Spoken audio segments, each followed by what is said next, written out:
Hello everybody. Thanks again for visiting my YouTube channel. This is the place where we discuss the Lord's Recovery Movement of Witness Lee, also known as the local church movement.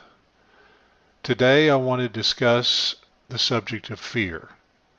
After I posted my last message, 128, which was a challenge to the leaders of the Lord's Recovery to question why they don't understand why people call them a cult. And I posted it on the internet, and I got a comment from a listener whose family was in the Lord's Recovery. This person said she believes it was fear that kept them there. And that struck a chord because I had been thinking about doing something talking about fear, because I think fear is a very misunderstood concept with a lot of Christians, especially those in groups like the Lord's Recovery. We know we hear the commandment to fear God. That is definitely a command in the Bible. So we think, okay, fear is legitimate. We're supposed to be afraid of something. That is used by these groups to manipulate us because it leverages that sense that you need to fear God and turns it to fear them and things they say and what they teach and what they believe. You reach a point with this fear that it's almost impenetrable. You cannot deal with it because you reason that, well, what if they're right? And they actually teach you to be afraid of thinking they're wrong. And this gets so reinforced that you're almost psychologically incapable of thinking outside of that box. And it's very manipulative. It's something they do to us. And the Lord's Recovery, as I said, is not the only group that does this. The church you're in might do this some. It's done in the world. Fear is used to manipulate people. And so how are we supposed to experience fear? What is the purpose of fear? And when is fear appropriate? And when is it not appropriate? And so we need to learn how to put fear in its place. Fear is obviously, essentially, fundamentally a legitimate emotion. It's something we can experience. It has its purpose. For example, if you're facing a rattlesnake, fear is a good thing because it warns you that you are in danger. And yet, you don't walk around all day being afraid of rattlesnakes. It's just something that warns you at the moment that you might be in danger. And then you take control of it and you say, okay, thank you for informing me. I need to do something to make myself safe. And so I'm not saying you should never be afraid or you should pick up a rattlesnake. That would be stupid. But fear can just get out of hand. And I think that a lot more people live controlled by fear than is appropriate. It's very sad. Anxiety is a form of fear. Worry is a form of fear. It's almost like it gives us some kind of meaning in our life. I have a wonderful mother, and she's got a great sense of humor, but she worries a lot. She doesn't exercise faith enough. Faith and fear are mutually exclusive. The Bible tells us to fear God. What does that mean? Does that mean we need to be terrified of God? We need to be walking around worrying that He's going to blow us up if we make a wrong move? No, that's not what it means. It means that you respect Him. It means that you are in awe of Him. It means that you know that He is the one in the universe whose opinion really matters and whose reaction really matters. It's not a matter of being paralyzed. It's not even a matter of being uneasy. It's a matter of just knowing who to respect. People that work with electricity respect electricity. They work with it, they wire houses, they hook up to powerful electrical sources, and they do their jobs, and most of them go through the day without getting shocked or anything.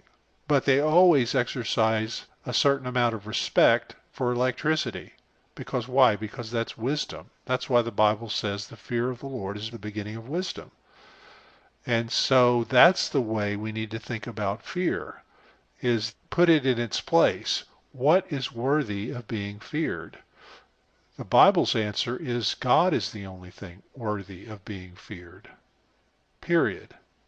Obviously, there's little things in your life like snakes and driving at 120 miles an hour down the freeway that are things you probably need to start to feel a little bit uneasy about. But the Bible over and over tells us to fear not. People naturally tend to be afraid. If we're uncertain about life, if we're uncertain about what's going on around us, we tend to get fearful. God doesn't want us to live that way.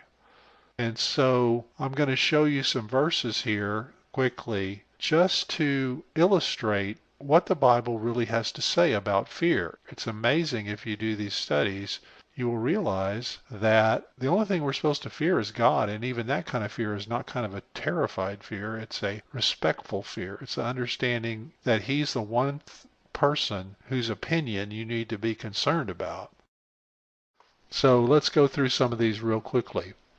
Here's the first one, and this is from Open Bible Info, and it's great for looking up verses about certain subjects. First one, fear not, for I am with you. Be not dismayed, for I am your God. For God gave us a spirit not of fear, but of power, love, and self-control. There is no fear in love, but perfect love casts out all fear. I sought the Lord, and He answered me, and delivered me from all my fears. Have I not commanded you, be strong and courageous? It goes on and on. The fear of man lays a snare, but whoever trusts in the Lord is safe. That means the fear of other men. Do not be anxious for anything. Be strong and courageous. The Lord is my light and salvation. Whom shall I fear? For you did not receive the spirit of slavery to fall back in fear.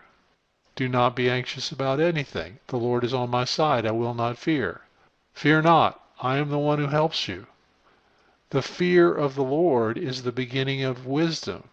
Therefore, do not be anxious about tomorrow. The fear of the Lord leads to life. The fear of the Lord is hatred of evil. Wow, I can't remember reading that before. Interesting.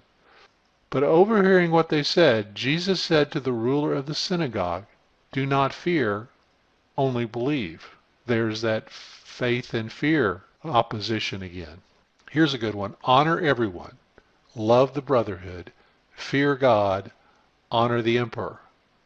It doesn't say fear the emperor. It says honor the emperor. It says love the brotherhood. It doesn't say fear the brothers. Fear the apostle. Fear the minister of the age. It doesn't say that. Fear the minister of the age is words. That's what the Lord's recovery wants you to believe. The fear of the Lord is a fountain of life. Fear is a fountain? If it's of the Lord. Why? Because you're respecting reality. That's what it really means. When you fear the Lord, it just means you respect reality. People that don't respect reality should be afraid because they're heading for a crash. It just goes on and on. You who fear the Lord, trust in the Lord. He is their help and shield. Fear not, little flock.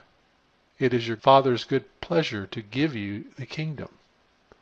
On and on. For they all saw him and were terrified. But immediately he spoke to them and said, take heart, it is I, do not be afraid. That's Jesus. As a father shows compassion to his children, so the Lord shows compassion for those who fear him. Read the Bible. Read what it really says. I will not be afraid of many thousands of people who have set themselves against me all around, including if it's the co-workers in the Lord's Recovery in North America and their followers. Okay? In God whose word I praise, in God I trust, I shall not be afraid. What can flesh do to me? Do you see the theme here? The common theme is, if you trust in God and only fear Him, you do not need to be afraid of people. So the lesson is, we do need to fear. And we need to fear one thing, just God. And that fear is not a destabilizing or paralyzing or terrifying fear. It is a awe and respect for the source of reality. In other words, it's saying, I want to be according to reality. I don't want to be according to man's thinking.